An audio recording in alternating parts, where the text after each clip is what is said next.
Hi everyone, this is Rachel from Cyber Sports Network. I'm here with Kat, Mystik, Gunn, and Anna, uNcontroLable Prosser, two lovely ladies who have joined me here in Las Vegas at the Cosmopolitan for IPL4, and two ladies that have been very influential in my gaming career. Anna, would you like to introduce yourself first? Sure. I'm Anna Prosser, otherwise known as uNcontroLable, like Rachel said. I'm wearing a mic because Rachel and I have been hosting this event together. She more on the League of Legends side, and I more on the StarCraft 2 side. And do you want me to tell about my background, or just... Yeah, why don't you give us a little bit of your background in video games and how you kind of wound up hosting a video game tournament?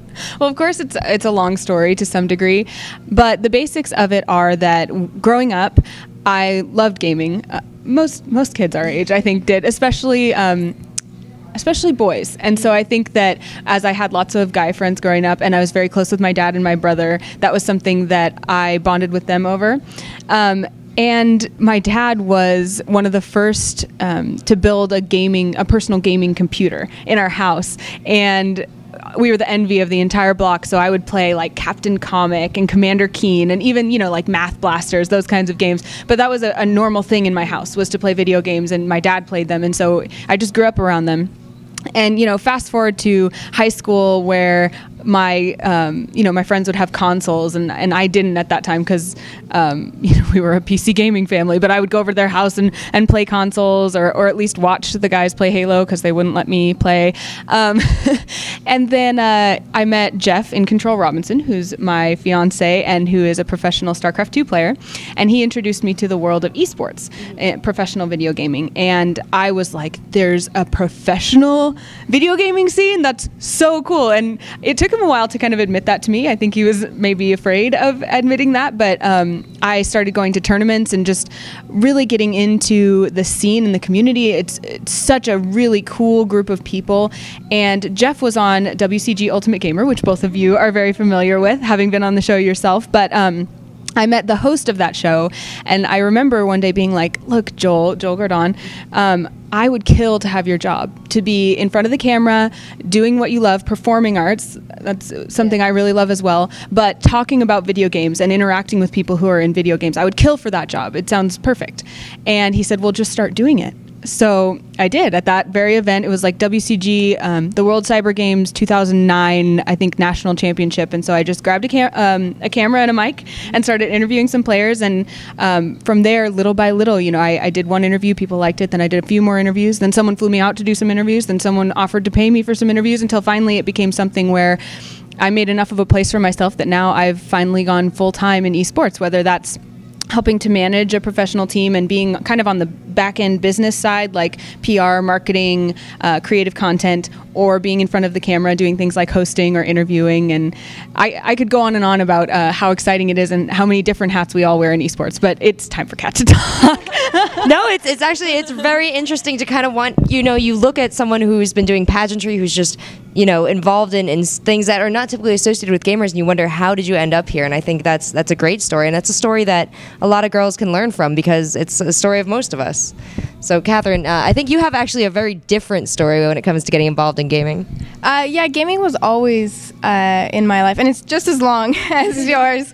But to brief it and to put it, kind of sum it up, my family, they all play video games. And so I kind of grew up in the environment where gaming was just part of the norm. And they actually used it as more of like an emotional, or how do you say it, more of like a babysitting tool in a sense. Like if we started cussing, they'd be like, hey, don't cuss. And they taught us like teamwork and stuff like that. And I also played personally.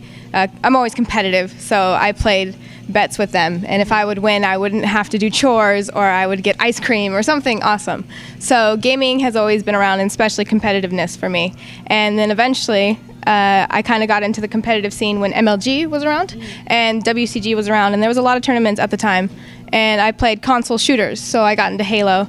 And then I heard of the Championship Gaming Series, and I got involved with the Championship Gaming Series because they needed female components for each team. So I entered into that, and I was part of that for 2 years. And then as soon as that ended, WCG Ultimate Gamer already had a first season, and that's where your husband, or fiance, sorry, was on. And I then tried out for Ultimate Gamer Season 2, and I did really well, and I ended up on the show, and think the rest is history, where I ended up winning. So that was pretty cool. I like how you really downsized that at the end there. You're like, I ended up, winning, $100,000 because I'm really amazing at video games. We put Kat up for elimination. The first episode, my gamer score was way too big, apparently. your gamer score was way too high. These guys have been in the gaming community from its roots, and both of us have.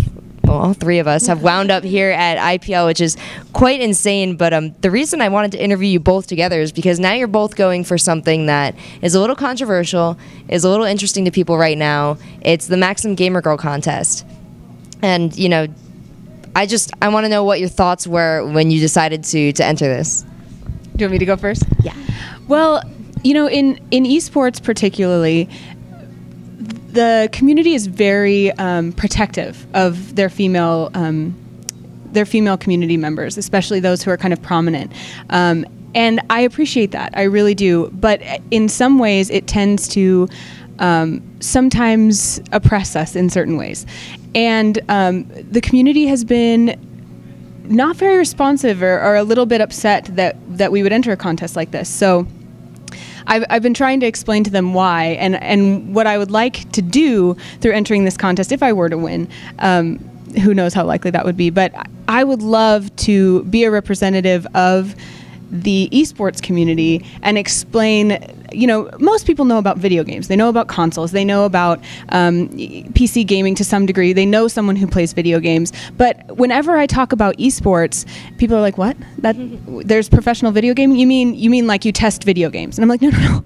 Like, they play video games. They're athletes. I get to talk with these guys who are super intelligent, and they're dexterous, and they are strategists. I mean, these are the people that if Ender's Game were real, we would want them on our team, So I get so excited about that and about spreading the word that I think the Maxim Gamer Girl contest is a really awesome opportunity to use what I may have been given, whether that's looks or personality or just or whether I can just talk well on camera, and I hope that can be valuable so that I can say, look, I want to spread the word about this awesome community I'm a part of, and I'm going to use every tool I have in order to do that. And I think that in that way, as female gamers, owning whatever it is that we are and whatever we have to offer is going to be the most positive way to impact not only our community, but the world in general, if you will. The nerd community really often calls out for girls to put on the e-burqa. So I think the community is a little bit strange in that, they really want us to be this one thing, which is pretty and cute and relatable and involved in what they also like to be involved in.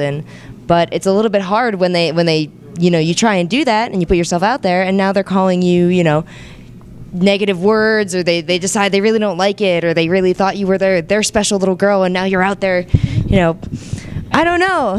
It comes from, like I said, I think it comes from them being protective. Like, they really don't want me to feel like I have to be sexy or I have to be beautiful, and I appreciate that so much. And I think what I'm trying to say is I'm comfortable with that. Like, I may not be the prettiest person out there, and that's totally fine with me. But if somebody thinks maybe that my face is symmetrical enough or my elbows are not pointy enough, really like pointy. If that's what they think and that's going to give me a window to speak some positivity into the world, great. It's all in the name of spreading the gospel of esports, according to Anna. I want to know, Kat, why did you sign up? Well, it calls for gamer girls, so that to me was kind of obvious because I've been gaming all my life, and I think by entering the contest, it's giving Maxim an opportunity to actually choose somebody who is doing this to enter for obvious reasons as exposure. Maxim is very popular, and not exposing myself necessarily. I would definitely be requesting like something like corset, or very much like covering as much as I could while still remaining the Maxim requirements. And I think by joining, I'm kind of saying that there are gamer girls to choose from, and I think the community is really upset because they don't really know how to receive what they're asking for. They keep assuming that Maxim's not going to choose a gamer girl. So if I don't enter, then they won't choose a gamer girl. But if I do enter, they have that possibility now.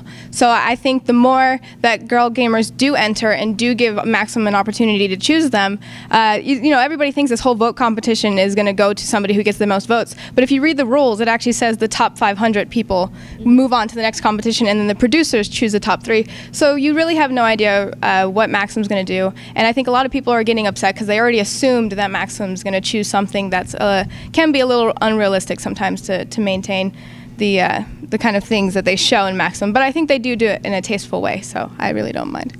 So you signed up to do it because you felt that you are the epitome of the description. You are both completely attractively female and completely attractively good at games, which I agree with. I'm not saying this facetiously. Well, I think a lot of people have different terms on gamer girl. I mean, I think it's become very vague too.